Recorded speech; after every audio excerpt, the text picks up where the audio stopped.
What's up, guys? Welcome back to Take a Sip, aka the best podcast in the world. So for today's episode, I am solo yet again. I kind of am digging the solo episodes, low-key. But don't worry, I will have a guest on very, very soon, so you're all good there.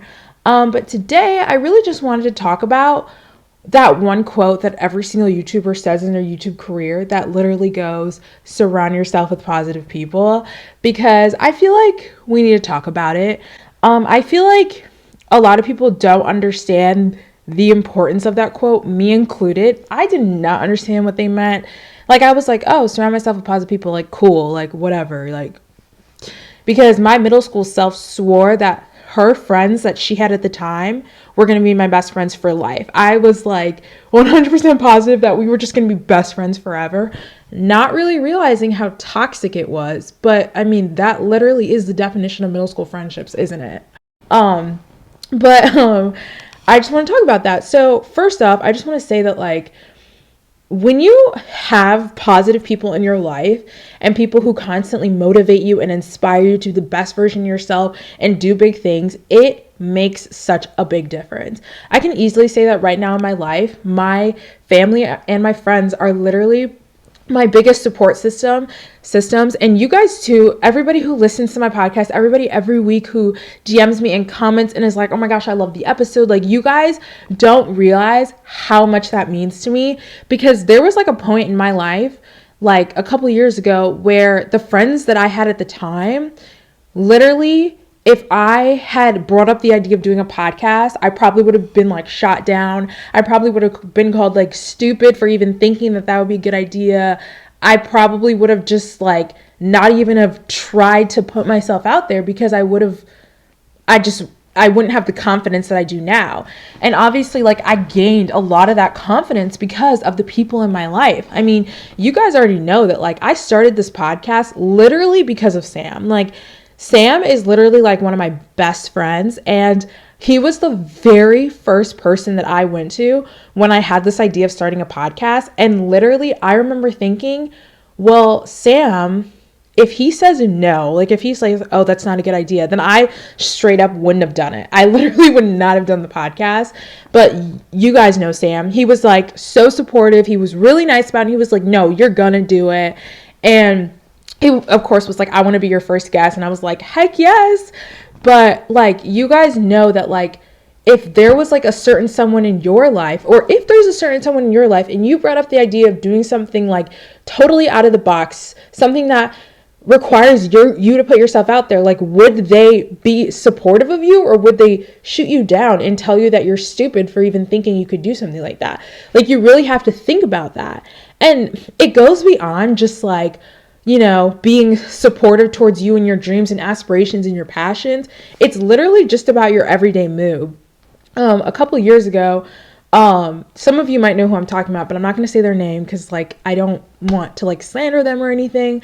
But I had this friend who, like, honestly stressed me out beyond belief. I literally remember, like, we would always fight. We would fight about, like, everything. We could get in the car and, like, there would be a song on the radio and we would literally be fighting about that. And, like, they were my friend, a really good friend of mine. And obviously, like, when you have that good of a friend, it's, for us, it was mostly just our history that we had. That's why we were still friends, because I think if we had met in the time period where we were, like, really struggling with our friendship, there's no way we would have been friends, because we were just like, we had outgrown each other at that point, but none of us were ready to admit it to each other because of the history and the memories that we had together.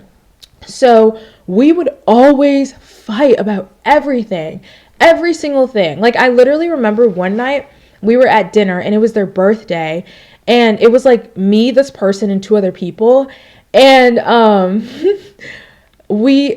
me and, like, another friend of mine had, like, kind of planned the whole thing. Like, I don't remember exactly what we did, but it was, like, either freshman year or 8th grade. I don't remember, but we did what we could. We, like, went to dinner, and, like, I think we hung out at Starbucks. I mean, what else does a middle schooler do?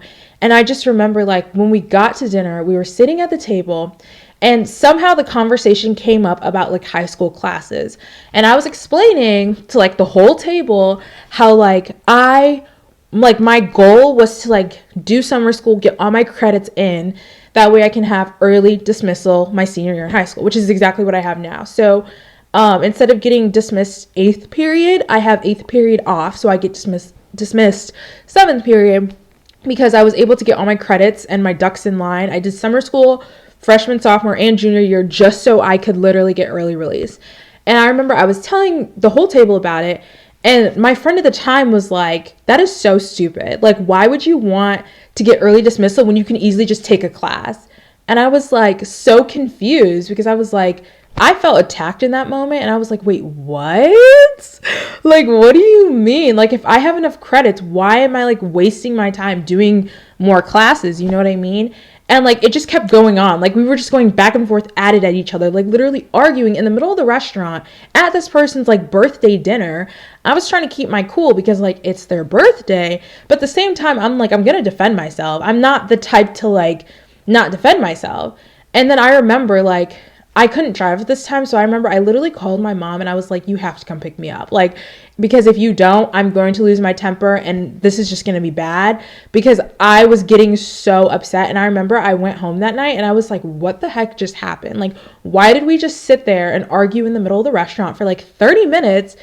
And I felt like I was being like attacked for the situation. And it's like little things like that. Like, I know that if I was at like a restaurant with the friends that I have now, are you kidding me? The only argument like we would probably have is like about, I don't know, like it would be like a joking argument, not like an actual argument. Like we would just be like joking around and laughing and smiling. And I would probably call my mom and ask her if I can stay out a little later just to spend more time with them. You know what I mean? Like there's such a big difference between the two of like the two types of people. And I think it's like so draining. It's so emotionally draining to be around people who literally like strip away all of your happiness and all of your joy. Like it's so emotionally draining. And like in the moment you don't really realize it, because like I said before, like you see them as a friend, not really as like, you know, somebody who doesn't have your best interest in mind. And like it's really hard to come to terms with the fact that, hey, this person might not be the best person for you. I think that like my friend at the time, I think that we were fine. Like, I'm not going to say we were toxic, but I think that we had just like, at that point we had outgrown each other and we really needed to move on. And I ended up ending that friendship, like a year and a half ago. And at the time I thought it was a good idea. And still now, I still think it's a good idea. I think that it was literally for the best. I think ever since that friendship ended, well, I can't speak for this person because I don't really keep up with them anymore. But for me, girl, I have been thriving ever since that friendship ended. I'm not going to sit here and like bash this person and be like, oh, like they were a terrible friend. That's not the truth at all. This person was a great friend, very nice, very like, you know, comforting in times of need. I could crack a good laugh with this person, but I'm also not going to sit here and say that our friendship was perfect, because it was far from it. And I just remember like literally stressing about it. Like what girl needs to be stressing about? No, what person, whoever it is, what person needs to be stressing about a friendship in high school? Like looking back, all those hours that I spent stressing and ranting to my other friends about why this person did this and why this person said this. And oh my gosh, like, girl, that gives me headaches right now. You know, like in Drake and Josh, when Josh is like headaches, like when he emphasizes it, that's me right now, thinking back how I let that slide for so long. But I will say though, I don't necessarily regret the way that I like ended the friendship. Not really, but I do regret, because I was so immature at the time. Like I wasn't fully matured. I'm still not, let's just be honest. But I posted like quotes on my Instagram. I'm so embarrassed to say it.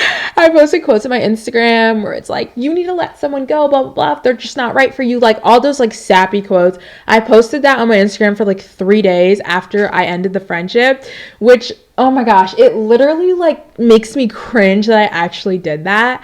And I remember like I kept like looking up to make sure the person saw it because I wanted it to be subtweeted to the person.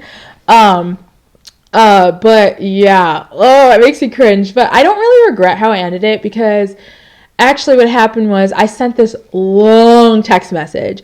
Like, you know, when you send a really long text message, you send it, and then in like the message, you click on it and it takes you to like another page where you can scroll. That's how long it was. It was like a full, 3-body paragraph intro and conclusion essay. Like, if I turned that in for school, I probably would have gotten it 100%. Like, it was that long. I remember like I was so nervous to send it, right? But I eventually like hit send. And after I sent it, my stupid self really thought that this person was going to like fight for me. Like, I thought they were going to fight for me. I thought they were going to try to make things right. I thought they were going to like call me right away, be like, hey, we're going to talk about this right now type of thing. Because we have been friends for a hot minute. Like, it had been what, like 5-6 years, like pretty much best friends. And they did not do that. They literally said, okay, have a good year. Yep. And I think after I had hit send, I had feelings of regret and stuff. But as soon as I got that text message that said, have a good year, girl, I knew I made the right decision. And I was like, when I got that, I was in shock. I was in awe. I literally was so mad and so sad at the same time, because I was like, wait a minute, what just happened? Like, you are not telling me that I poured out my blood, sweat, and tears, my heart, my soul, into telling you how I've been feeling for the last 5 years, and now all you want to say is have a good year. It was so